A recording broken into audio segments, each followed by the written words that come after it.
The music just makes you want to dance. 7 a.m. It does. It doesn't really, but it makes you want to watch. Here today. Abby Huntsman, great to see you. It's good to be here with you guys.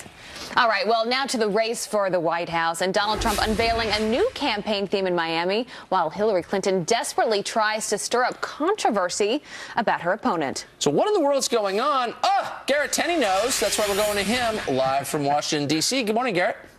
Good morning, Tucker, Clayton, and Abby. Enthusiasm has not been an issue for Donald Trump's campaign, even before Hillary Clinton called his supporters a basket of deplorables. And while that comment appears to be hurting her in the polls, it certainly served as a rallying call for Trump's supporters, and the campaign is fully embracing it as well. At a rally in Miami last night, Trump took the stage to a song from the Broadway musical Les Miserables, or Les Miserables, as they say in French. And during that rally, Trump again went after Hillary Clinton for her stance on gun control, repeating the claim that she'll take away people's guns if she's elected, while at the same time being protected by armed bodyguards 24/7. Well, he's now facing some blowback from the Clinton campaign and many in the mainstream media for encouraging an assassination attempt, as they described it. Take a listen for yourself. I think that her bodyguards should drop all weapons. They should disarm, right? Right? I think they should disarm immediately. What do you think? Yes? Yes. Yeah. Take their guns away. She doesn't want guns. Let's see what happens to her. Take their guns away, okay? It'll be very dangerous. Now, instead of explaining that in reality Clinton has said she does not plan to take away people's guns, her campaign responded much like it did last month after Trump made similar comments by labeling him as dangerous, saying in a statement, Donald Trump has a pattern of inciting people to violence, whether this is done to provoke protesters at a rally or casually or even as a joke. It is an unacceptable quality in anyone seeking the job of commander-in-chief.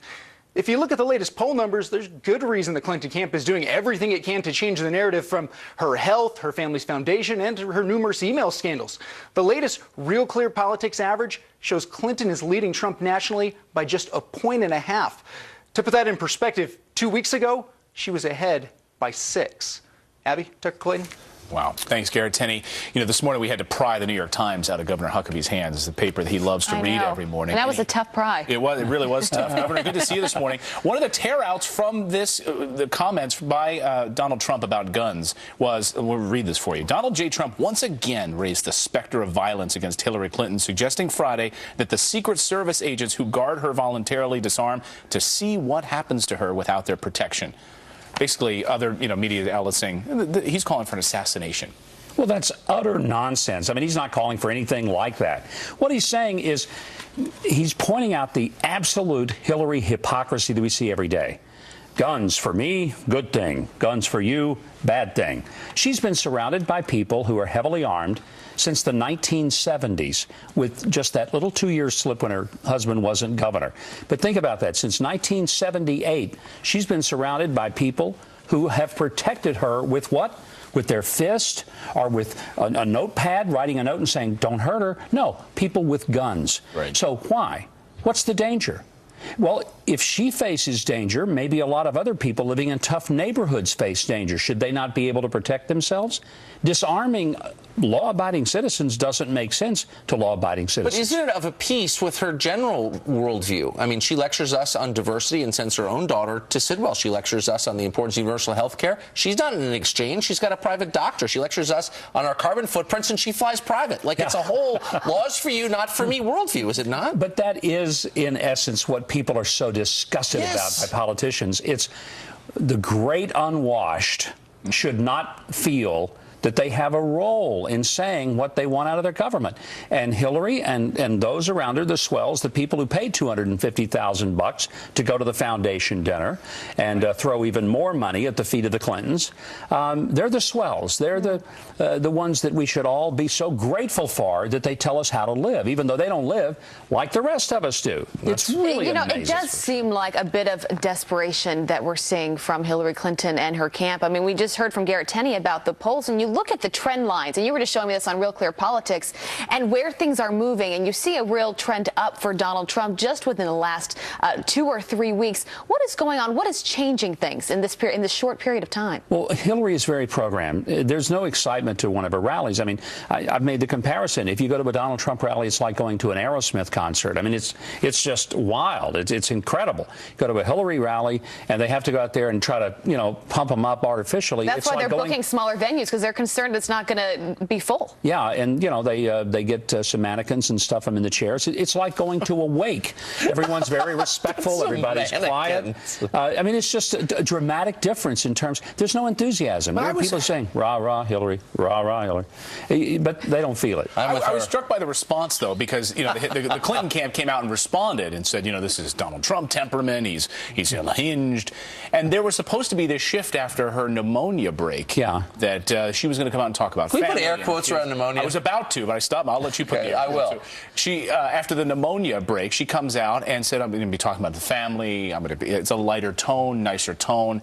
And then they go right back to attacking Donald Trump. Yeah. Well, I mean, everything she said this week was about Donald Trump, Donald Trump, Donald Trump. I hope she continues that, because that'll ensure Donald Trump is the next president. People don't care what Hillary thinks about Donald Trump. They care what Hillary thinks about getting them jobs back. They care what, Hillary might do to finally confess and own up to the responsibility she's had from everything from Syria policy to Benghazi. I mean, but we're never going to hear that, because this is a very secretive operation. We're never going to hear about the money laundering, the Trini Lopez, if I had a hammer and I busted every phone. There's going to be this constant wall of secrecy, and I think people are tired of that. They want somebody who's spontaneous, who has some joy, who has some fun. Look, whatever else you want to say about Donald Trump, when he goes to that podium, he's having fun. And one thing I've learned about public speaking, if the speaker's having a good time, the audience will. That is totally true. Right? If the speaker looks like they drank vinegar for breakfast and swallowed a curtain rod, then the audience will look like they drank vinegar and swallowed a curtain rod. Are you giving him advice? 52 days left to go. What are you telling him in this home stretch? Have a good time. Be yourself. Don't go out there. The biggest danger to Donald Trump is being surrounded by people who tell him, do this, be careful, don't say. And you know that from running yourself. The biggest danger is having a bunch of people who have never been on the stage telling you what to do when you get on the stage. And that's one of the dangers of a campaign that has too many people. A lot of them don't have enough to do, so they think it's their job to tell the candidate how to act, how to talk, what not to say. Look, Donald Trump got here by being Donald Trump. Donald Trump needs to continue having a good time, relaxing, being himself. That's what won him the primary, and it's what's going to win him the election. So I want to ask you about a documentary that you're involved in called Targeting, Exposing the Gun Control Agenda. Gun control is sold to the public by the left as a way to keep us safe, but there's clearly something else going on here. It's not simply about keeping us safe. That's been long my suspicion. What does this documentary expose about the real agenda? It's a great documentary. I was interviewed for it. That's the role that I had in it. But it's a documentary in which a young millennial sets out to ask the question, should we have gun control? Would it help? Would it stop the Sandy Hooks and the Auroras? And it's a very honest and objective look. I think every American would really benefit by seeing it, because it's filled with facts and, exposes the hypocrisies, exposes the fallacies that are often put. But I think it's especially helpful for people who say, if we could just save one life, if we can enact these gun control measures. Here's an example. More people every year are killed by hammers in the U.S. than are killed by rifles. Now, that's just a statistical fact. I've never heard that before. Interesting. It's true.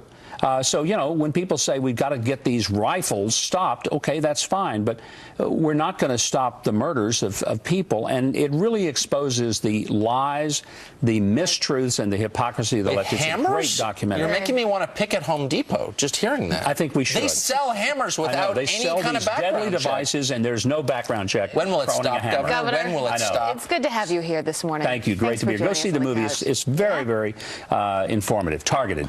Very good. Thank you. Thanks, Governor. Great to see you. All right, we do have some headlines that we want to get to you this morning. We start with a Fox News alert. 4 police officers shot down in the line of duty in 2 separate cities, Philadelphia and Fort Worth. First in Philadelphia, where Sergeant Sylvia Young was shot at least 8 times while sitting in her squad car.